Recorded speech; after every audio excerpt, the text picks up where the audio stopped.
Details చూస్తే ఏపీలో ఎన్నికల ముంగిట సంక్షేమ పథకాల నిధుల జమకు సంబంధించి రాజకీయం నడుస్తోంది. జగన్ సర్కార్ అమలు చేసిన సంక్షేమ పథకాలను నిలిపేస్తూ ఎలక్షన్ కమిషన్ ఉత్తర్వులు జారీ చేసిన సంగతి తెలిసిందే. అయితే ఈ వ్యవహారానికి సంబంధించి లబ్ధిదారులకు నిధులు విడుదల చేసేందుకు రాష్ట్ర ప్రభుత్వానికి ఊరటనిస్తూ హైకోర్టు ఒక్కరోజు స్టే విధించింది. మే 10వ తేదీ మాత్రమే సంక్షేమ పథకాలకు సంబంధించి బటన్ నొక్కి నిధుల విడుదలకు గ్రీన్ సిగ్నల్ ఇచ్చింది. ఈ విషయంలో ఎటువంటి ఆర్భాటం చేయవద్దని కూడా ఆదేశాలు జారీ చేసింది.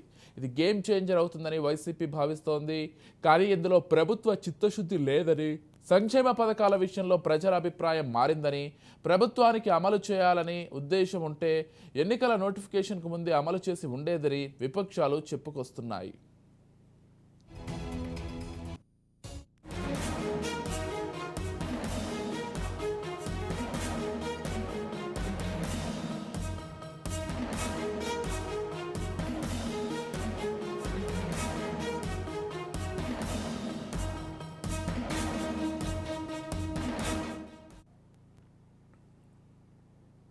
5 సంవత్సరాలుగా జగన్ సంక్షేమ తారక మంత్రాన్ని నమ్ముకున్నారు. రాజకీయాలకు అతీతంగా సంక్షేమ పథకాలను అమలు చేస్తున్నారు. కానీ చాలా వరకు పథకాల్లో లబ్ధిదారుల సంఖ్యలో కోత విధిస్తున్నారు. ఏడాదికేడాది సంక్షేమ పథకాల లబ్ధిదారుల సంఖ్య తగ్గుముఖం పడుతోంది. కానీ గణాంకాలను చూస్తూ తమది సంక్షేమ ప్రభుత్వమని వైసీపీ నేతలు చెప్పుకొస్తూ వచ్చారు. సంక్షేమ పథకాల అమలు విషయంలో 5 ఏళ్లు ఆర్థిక ఇబ్బందులు ఎదురయ్యాయి. పరిమితికి మించి రాష్ట్ర ప్రభుత్వం అప్పులు చేస్తూ వచ్చింది. ఇప్పుడు చివరి ఏడాదికి వచ్చేసరికి రుణ పరిమితి దాటిపోయింది. సంక్షేమ పథకాల అమలుకు ఇబ్బందికర పరిస్థితులు ఎదురయ్యాయి.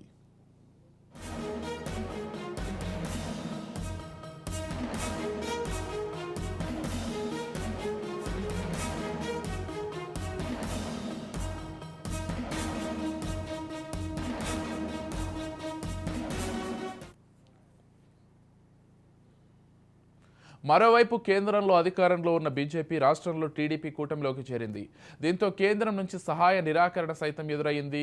ఏడాది సంక్రాంతి నుంచి జగన్ బటన్ నొక్కి పథకాలకు సంబంధించి చాలా వాటికి నిధులు జమ కాలేదు. దీంతో లబ్ధిదారుల్లో ఒక రకమైన ఆందోళన నెలకొంది. వైఎస్ఆర్ ఆసరా, విద్యా దీవెన, రైతులకు ఇన్పుట్ సబ్సిడీ వంటి వాటి విషయంలో లబ్ధిదారులకు ఎదురుచూపు తప్పలేదు. ఎప్పుడో నెలల ముందు ఈ పథకాలకు సంబంధించి జగన్ బటన్ నొక్కారు. కానీ నిధులు జమ కాలేదు. అటు ఎన్నికల నిబంధనలతో ఈ సంక్షేమ పథకాల అమలు విషయంలో ఈసీ ఆంక్షలు విధించింది.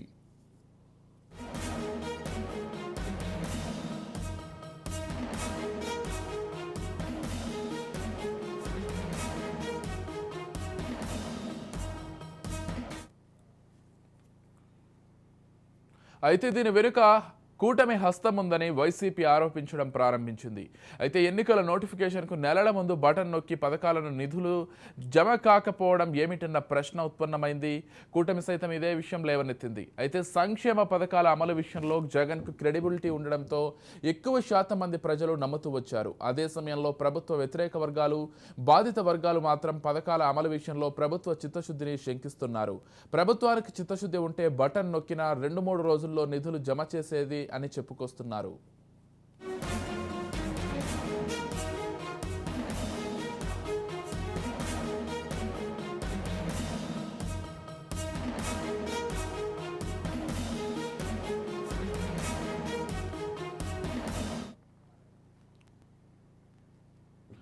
మొత్తంగా సంక్షేమ పథకాలకు సంబంధించి కొన్ని నెలల ముందే సీఎం జగన్ బటన్ నొక్కినప్పటికీ అప్పుడు నిధులు జమ కాలేదు. అయితే ఈరోజు విడుదల చేస్తామని ఇటు వైసీపీ చెప్తున్నా కానీ మరోవైపు ఎలక్షన్ కమిషన్ మాత్రం ఖచ్చితంగా వీలు లేదు. 13వ తారీఖు తర్వాత అంటే ఎలక్షన్ అయిపోయిన తర్వాత 14వ రోజు నిధులు జమ చేయొచ్చు అంటూ కూడా ఇప్పటికే ఎలక్షన్ కమిషన్ స్పష్టం చేసింది. ఈ నేపథ్యంలోనే వైసీపీ అయితే ఇదంతా కూటమి చేస్తోందంటూ ఆరోపిస్తోంది. మరోవైపు కూటమి మాత్రం ఒకవేళ జగన్కు నిజంగా చిత్తశుద్ధి ఉంటే ఎలక్షన్ కోడ్కు ముందే నిధులు జమ చేసేవాళ్ళంటూ చెప్పుకొస్తున్నారు.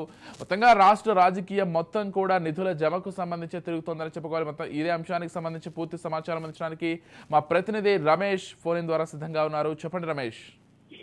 ఎస్ విజయ్, ఏదైతే మరి ఆంధ్రప్రదేశ్ లో పథకాల పైనే రాజకీయం చుట్టూ తిరుగుతున్నటువంటి పరిస్థితి కనపడుతుంది. ఎన్నికల కోడ్ అమల్లో ఉన్నటువంటి నేపథ్యంలో లబ్ధిదారులకు రావాల్సినటువంటి ఇన్పుట్ సబ్సిడీ కానీ, ఆసరాకు సంబంధించినటువంటి పథకాలకు సంబంధించినటువంటి విద్యా దీవెనకు సంబంధించి, అదేవిధంగా ఆ చేయూత సంబంధించినటువంటి పథకాలకు సంబంధించి లబ్ధిదారులకి ఎప్పుడో లిస్టు రెడీ అయినటువంటి పరిస్థితి కనపడుతుంది. అయితే లాస్ట్ విడత పథకాలు నేరుగా డీబీటీ డైరెక్ట్ బెనిఫిట్ ట్రాన్స్ఫర్ ద్వారా కూడా వైఎస్ జగన్మోహన్ రెడ్డి దాదాపు 4.5 ఏళ్లుగా కూడా చేసుకుంటూ వచ్చినటువంటి పరిస్థితి కనపడుతుంది. అయితే ఈ నేపథ్యంలోనే ఎన్నికల కోడ్కు ముందు మనం గతంలో కూడా చూసాము. ఎందుకంటే ఎన్నికల కోడ్ వస్తున్నటువంటి సమయంలో ఆయా ప్రభుత్వం కూడా పూర్తి స్థాయిలో పథకాలు ప్రజలకి అందాల్సినటువంటి అనేక పథకాలను కూడా పూర్తిగా ట్రాన్స్ఫర్ చేసేటువంటి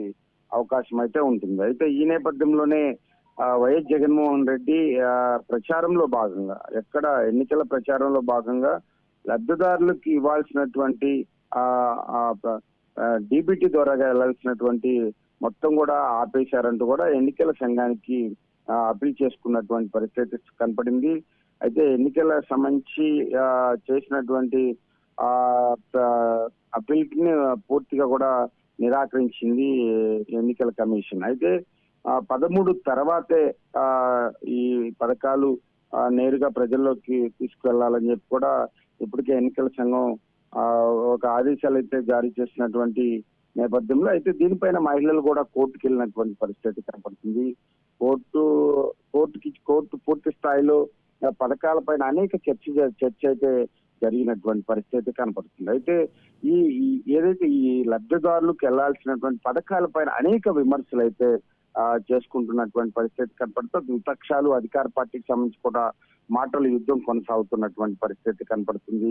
అవ్వాతాతల పెన్షన్ల వ్యవహారం కానీ అదేవిధంగా వాలంటరీ వ్యవస్థ సంబంధించినటువంటి వ్యవహారం కానీ అదేవిధంగా పథకాలకు సంబంధించినటువంటి వ్యవహారం కానీ పూర్తి స్థాయిలో కూడా మాటల యుద్ధం కొనసాగుతుంది.